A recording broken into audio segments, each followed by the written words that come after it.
God. Welcome. I'm Catherine, and this is Off Topic with Catherine, where stories spill over, lessons get learned, life gets messy, just like it should. Before I start, last time I forgot to drink my coffee, and I felt it afterwards. So, great coffee. Siniyasas, everybody. I have to take a sip.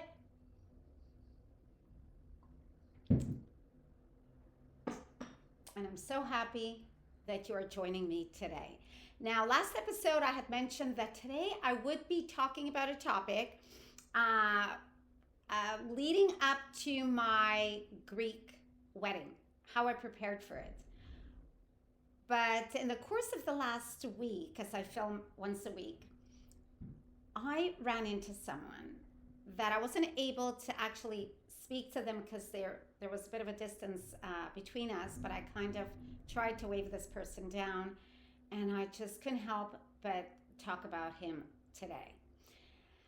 This is my Greek teacher that I had in grade 3 and in grade 4 in Greek school over 50 years ago.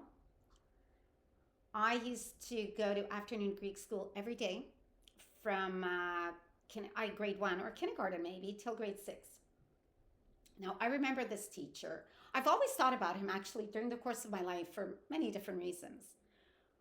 But what's interesting about this teacher is he came straight from Greece. And I mean, literally, I think he came like from the airplane or the boat, like into the classroom.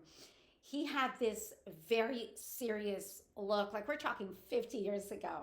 And he came in and presented himself and he said, Kalimera, my name is Mr. Kosta, Kalimera, Ime Kyrios Kostas, with this sort of very, solid, fierce looking face. And we all kind of thought, oh my golly.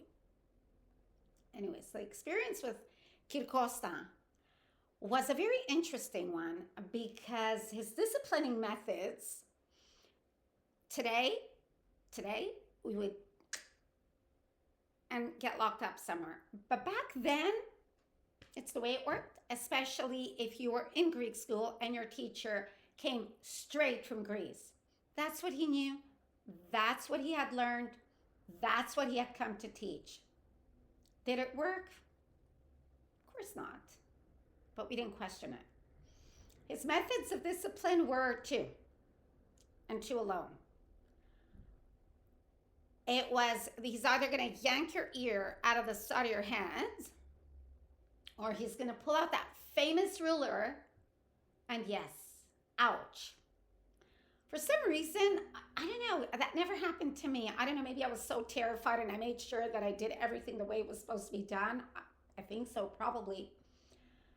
And, I was prepared. I'd go in, I'd do all my reading, my orthografia, my digraphy, that's spelling and reading. So I made sure that I was right on the ball because I was terrified of this man. And for the entire time that he was my teacher, I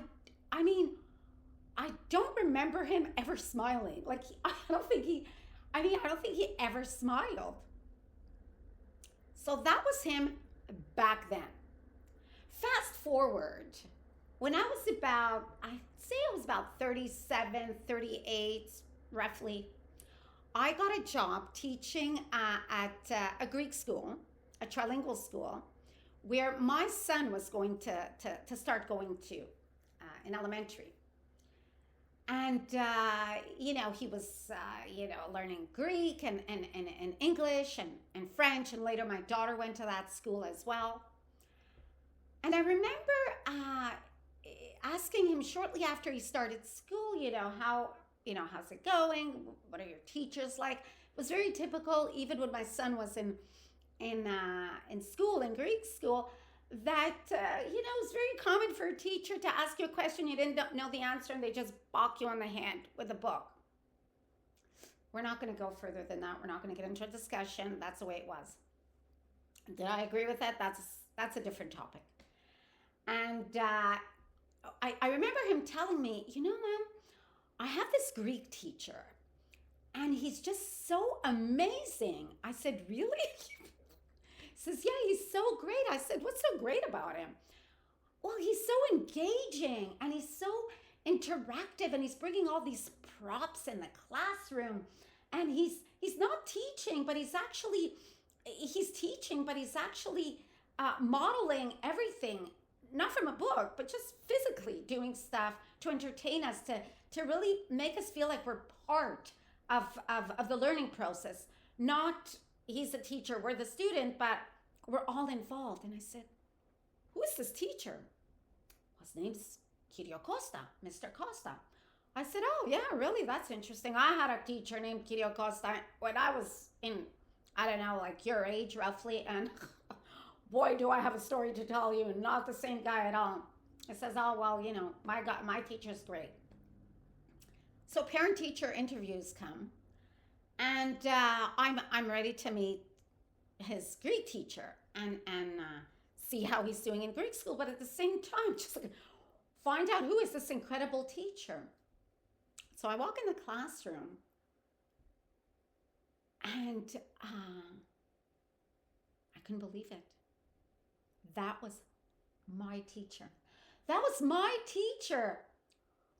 30 years later, I don't even know how many years later. Many, like 34, I don't even, 40, 50. And I sat there and I said, sir, I was in your class when I was like 7, 8, 9, because we had the same teacher for several years. And he says, well, what's your name? And I told him my name. And he says, I remember you. And I said, yeah, right, he remembers me. So I remember you. He says, you were that little girl with the short hair that I would always talk about what perfect spelling you had. And I did, because I was terrified, so I made sure. And he would always talk in class back then. He would say, Ekaterini, that was me. She never makes a mistake in her spelling. I never did. How is that possible? How is it possible that this man remembered me from all those years ago? And what struck me is that if he remembered me, he must remember many, many other students that he was teaching. Probably, I would imagine. Shortly after, my daughter had him, and I thought, oh, well, maybe that's just like a 1-year thing that this man is like so exceptional. No. My daughter came home and said exactly the same thing. Mom, I have the best teacher of all times. What's his name? His name is Kosta. I said, that's incredible. That was my teacher, and as you know, your brother had that teacher too. And what my daughter and my son both said to me is that we do not want that class to finish during the course of the day. That Greek class, we didn't want him to end the course because he was that entertaining. And he would smile all the time, and he would laugh all the time, and he would have them draw pictures of places and things, where in fact what I remember is in 2004 when we had gone to Greece for the Olympics, and we traveled a lot during many different places in Greece. We came to a specific place, and my son said, this place is the place that Kosta was talking to us about. And I remember, so I know exactly where the roads lead. I said, how do you know that? He says, because he actually made us experience that actual travel during class time. How incredible was that? Now, what changed? I don't know. Was it he realized over the years that there were different ways of teaching? He had learned so much from his students, and he loved what he was doing incredibly so that his approach changed so much. He was no longer in Greece. He was no longer 20. He had the freedom to be the type of teacher that he wanted to be, perhaps. But when I was sitting down with him in that parent teacher meeting that I had gone to for my son, I was looking at his face, and honestly, I was remembering him when I was that little girl in his class. And I remember that look he always had, that very stern, solid look. And I was looking at him and talking to him during the parent teacher, and he would not stop smiling. He would not stop talking to me about his children in his class, the love he had for what he was doing. Now, I I haven't really seen him much after my children graduated that elementary school that I also taught in. I didn't teach Greek, but that I also taught in.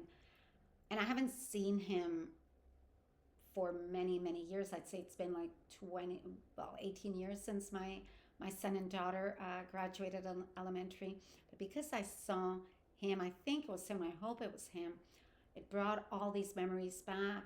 And what I would like to share with you today, and I would like to maybe share with Kosta also, if I can, I'm going to try to find him. I'm actually going to try to look him up and find him, is to ask him what changed, what happened, what did he learn during the whole process, and what impacted him so much during his career.